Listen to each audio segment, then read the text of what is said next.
This video is to share two of the many things that I learned at MATA and to once again express my gratitude for your ministry and the work you do. There's so many more things that I'd like to share, but in a 3-minute video, it's kind of hard. So the first thing that I was thinking about is I'm always remembering my experience with Gary in the landings, takeoff and landings, and how we learned the stabilized approach and how different it is at Arlington than it is where I land during the week, but the principle is exactly the same. Although I'm not flying over an airport that's all marked out and everything, I still have all the basic components in a landing, so I get to benefit from that every time I land. Here I'm getting ready to land in Orivo. I've landed here looking at my logbooks 511 times, and this is one of the most difficult places, but again, it's all the same. You have checked the field out. Of course, I'm not so much looking for other planes as I am looking for cows and things like that, horses and pigs and roosters, but still check out the field.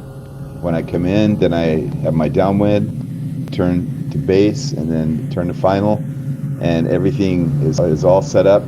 The speed, everything's all set up just like Gary taught me. We currently have 7 Bible studies each week that we're doing, and the places that we go to drive to, some of them would take up to 20 hours to get there, and they're only 60 miles away, so you can just imagine the benefit of aviation.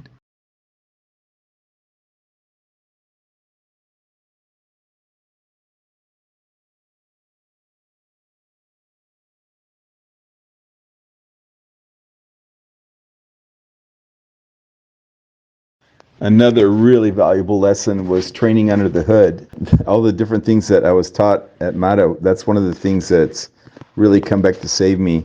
There might come a day when unexpected things happen, and I have one flight here that I'd like you to see where I left on a sunny day, and it was supposed to be partly cloudy in the afternoon, and once I passed a mountain range that separates Chihuahua from Sonora, when I was coming back home, I found that I was on top of the clouds, and it shouldn't have been a problem since it was supposed to be partly cloudy, but I never found a hole. And after about 30 minutes, I had to go over all my procedures for flying under the hood again. So I covered my eyes and I just watched the instruments and just remembered all the things that I learned with Benjamin and with other people there at MATA. I kept thinking, okay, this is just like being under the hood. I just have to keep my plane level and my descent rate even, and watching my GPS. I had my synthetic vision and everything.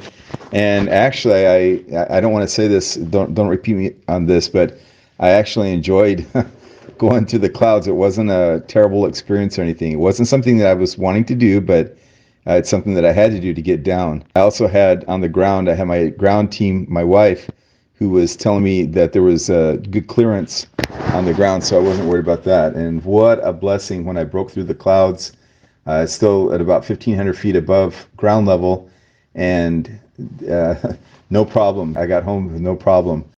Like I said, there's several other things that I'd like to share, but time is limited, so that's the two highlights of things that I find that I'm using all the time that have gotten me out of a lot of pickles and that have helped me to have good, consistent landings in some really rough terrain. So I'm super, super blessed to have had time at MATA and to have gotten to know them. And I'm so grateful, especially to Gary and Stacy, for the time that I got to spend with them too.